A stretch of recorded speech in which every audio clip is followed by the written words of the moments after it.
তাহাজ্জুদের সময় বুজুর্গ উঠলেন, লোকটিকে জাগালেন। লোকটি একটু ইতস্তত করে জিজ্ঞেস করল, হুজুর, আপনার টাকা পয়সা ঠিক আছে তো?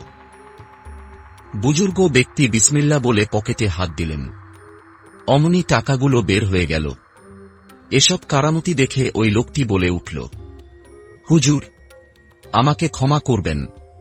আমি একজন পাপী লোক, চুরি করা আমার পেশা।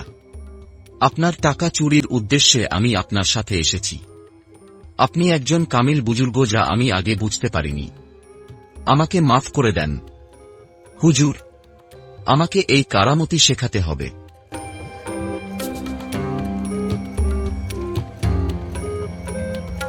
বুজুর্গ বললেন, তওবা করো আর চুরি করবে না। লোকটি তওবা করল। বুজুর্গ বললেন, হে আমার সফর সঙ্গী, তুমি যা দেখেছ, এতে আমার কারামতির কোনো বিষয় নেই। কারণ আমি আগে থেকেই বুঝতে পেরেছিলাম যে তুমি কেন আমার সাথে এসেছ। তাই প্রতি রাতে ঘুমাতে যাওয়ার আগে আমি টাকাগুলো তোমার পকেটের ভেতরে রেখে দিতাম।